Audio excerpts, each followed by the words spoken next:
काल स्वयं मुझसे डरा है, मैं काल से नहीं।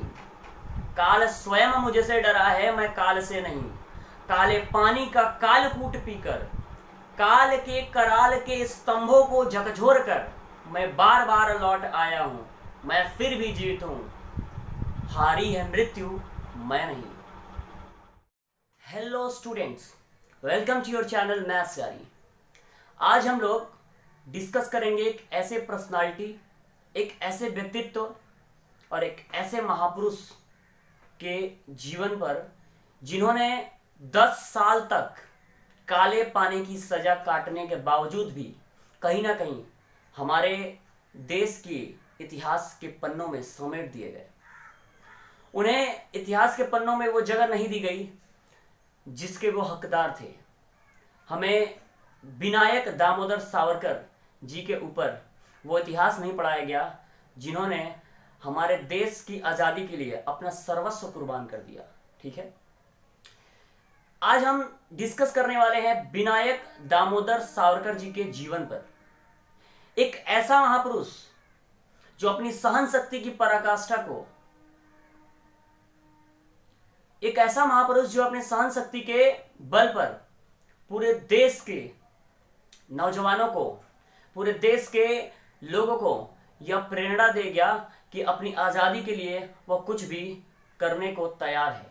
ठीक है, एक ऐसे व्यक्ति के ऊपर हम लोग चर्चा करेंगे जो लगातार 10 साल काले पानी की सजा काटने के बावजूद भी अपने उद्देश्यों से कभी समझौता नहीं किया, अपनी मातृभूमि को आज़ाद कराने के सपने से कभी समझौता नहीं किया।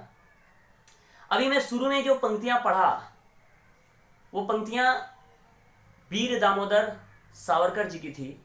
ठीक है, ये कविता, ये पंक्तियां जो है इन्होंने लिखी थी जब वो काले पानी की सजा काट चुके थे। ठीक है, तो सबसे पहले हम लोग क्या क्या इनके ऊपर डिस्कस करने वाले, इनके जीवन के ऊपर थोड़ा प्रकाश डालेंगे और हम लोग ये देखेंगे कि हम स्टूडेंट्स के लिए, ठीक है, स्टूडेंट्स के लिए इनके जीवन से हम क्या सीख ले सकते हैं, हम क्या सीख सकते हैं। ठीक है, तो सबसे पहले हम इनकी जीवनी पर प्रकाश डालेंगे।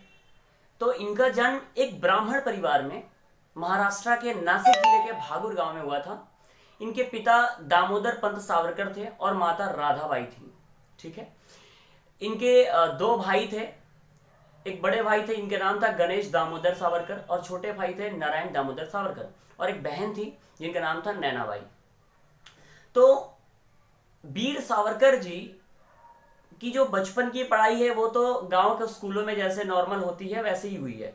उसके बाद उन्होंने ग्रेजुएशन अपना पुणे के फर्ग्यूसन कॉलेज से किया और उसके बाद उन्होंने वकालत की पढ़ाई जो है लंदन से स्कॉलरशिप के बेसिस पे किया। ठीक है, तो अगर हम दामोदर सावरकर जी, विनायक दामोदर सावरकर जी के जीवन को डीप में अगर समझें तो हम लोग देखते हैं कि वो बहुत ही कम एज में ही काफ़ी टैलेंटेड थे।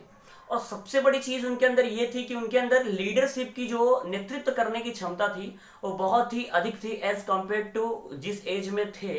उस एज के अनुसार उनके अंदर जो लीडरशिप की जो क्षमता थी, जो कैपेसिटी थी, वो काफ़ी अच्छी थी। क्योंकि ये बचपन में ही जो है ना रामायण महाभारत जैसी महागाथाओं को पढ़ के बड़े हुए थे। ठीक है, इनका जो पालन पोषण हुआ था, ये जिस वातावरण में पले बड़े थे, उसमें इनके जो मोरल एथिक्स से एथिक्स होते हैं उनका जो प्रभाव है इनके जीवन पे काफ़ी पड़ा। ठीक है, और ये सब चीज़ों को पढ़ने और जीवन में उतारने के बाद इनके अंदर काफ़ी नैतिकता का विकास हुआ था, जिसकी वजह से क्या हुआ कि ये बचपन में ही काफ़ी एक्टिव रहते थे। ठीक है, अपने मित्रों के बीच जो है, जो स्कूली बच्चे होते थे, वानर सेना का गठन किया करते थे।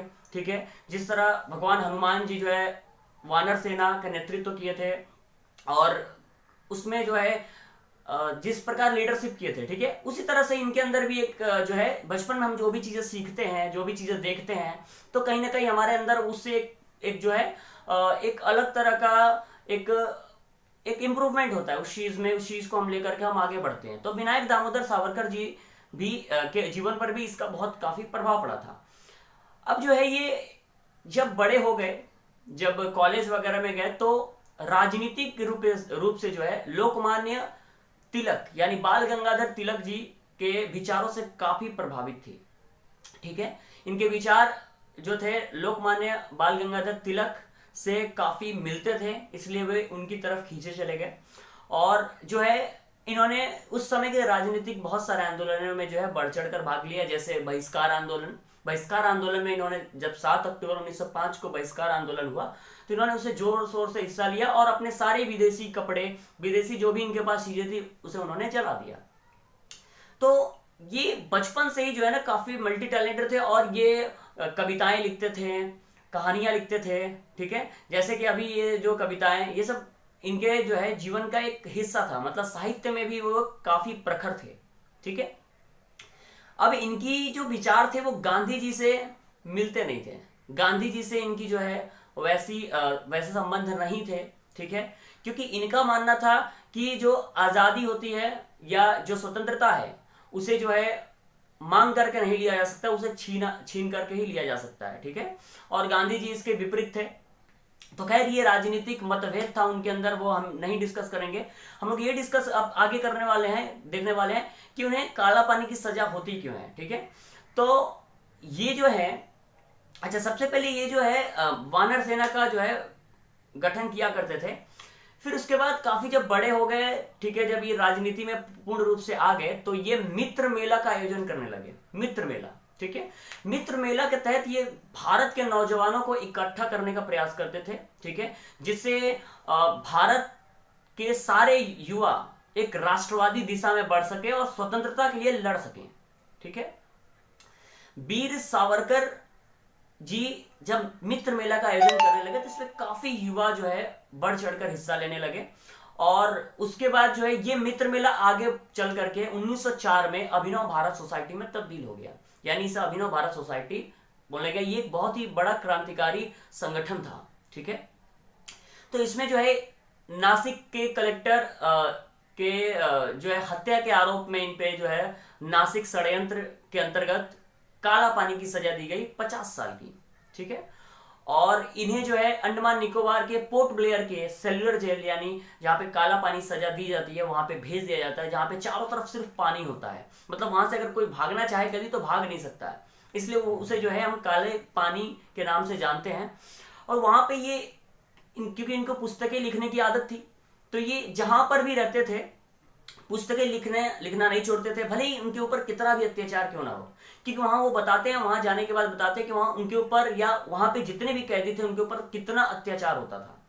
उन्हें जो है नारियल को छील करके उससे तेल निकालने के लिए कहा जाता था। फिर जो तेल कोल्हू का जो बैल का काम होता है वो वहां के कैदियों को कहा जाता था करने के लिए। और डेली जो है एक जो है तेल जो है 300 लीटर 400 लीटर तेल जो है उन्हें पेरने के लिए कहा जाता था, ठीक है। मतलब एकदम बैलों की तरह खटाया जाता था। फिर उसके बाद वहां के आसपास जितने भी जंगल एरिया थे उन जंगलों को काटा जाता था, जिसमें भयानक भयानक मच्छर जीव जंतु रहते थे, ठीक है। कितने लोगों को उसमें मलेरिया हो जाता था, इन्हें भी जो है बुखार हो गया था। इतना सारा काम कराने के बावजूद भी इन्हें भरपेट खाना नहीं मिलता था वहां पे। और सभी कैदियों का, कितने कैदी तो वहां पर सजा काट ही नहीं पाते थे, वो सजा काटने की अवधि के पहले ही मर जाते थे, इतनी यातना देते थे। अगर उसमें कोई कैदी कार्य नहीं कर पाता था तो उसे कोड़ों से पीटा जाता था। वहां की जो दर्द थी उसको जिस तरह इन्होंने बयान किया था, उसको देखते हुए, उसको समझते हुए जो है इस तरह इन्हें समझ में आ जाता है कि जेल में रहकर भारत की आजादी के लिए तो लड़ा नहीं जा सकता है। तो 10 साल तक काले पानी की सजा काट करके इन्हें रिहा कर दिया जाता है, ठीक है। हालांकि इसमें जो 10 साल काटना होता है वो 10,000 साल वर्षों की यातनाओं के बराबर होती है, ठीक है। क्योंकि इन्होंने भी जो है लगभग आशा छोड़ दिया था कि वो जीवित वापस जो है जेल से जा पाएंगे, क्योंकि इतनी ज्यादा वहां पे यातनाएं दी जाती थी। ये शाकाहारी थे और वहां पर जो है जो रोटियां जो सब्जियां दी जाती थी उसमें तो कई बार कीड़े हुआ करते थे, ठीक है, जैसे केचुए हो गए, इस प्रकार की। और जब इन्होंने आपत्ति जताई तो इन्हें खुद बना के खाना पड़ा। मतलब काफी यातनाएं दी जाती थी, इसकी हम लोग यहाँ पे बैठ करके अंदाजा भी नहीं लगा सकते हैं। तो इस प्रकार उन्हें जो है बाहर छोड़ दिया जाता है। और जब ये बाहर आते हैं तो अपनी उसी उम्मीद और उसी उद्देश्य को जो है आगे बढ़ाते हैं और देश की आज़ादी के लिए हर संभव अपने जो भी प्रयास हैं वो करते हैं, अपना सारा जीवन ये अर्पित कर देते हैं देश की आज़ादी के लिए। ठीक है। उसके बाद जब जेल से बाहर आते हैं तो इन्होंने बहुत सारी चीज़ों को नोटिस किया रहता है कि जेल में किस बर्बरता के साथ जो है भारतीयों के ऊपर अत्याचार होते हैं, ठीक है, और खास करके हिंदुओं के ऊपर, ठीक है, हिंदुओं से किस प्रकार की भेदभाव की जाती थी, ठीक है, ये सब वो जो है फील कर चुके थे। उसके बाद आते हैं तो कुछ दिनों तक इन्हें जो है राजनीति में हिस्सा लेना बना रहता है, ठीक है। तो उसके बाद वो राजनीति में फिर हिस्सा लेते हैं। हिंदू महासभा जो है इसके वो एक मेंबर नियुक्त किए जाते हैं। ये कास्ट सिस्टम, जाति व्यवस्था के घोर विरोधी थे, ठीक है। ये जात पात में समाज को बांटना नहीं चाहते थे, समाज को एकत्रित रखना चाहते थे, ठीक है।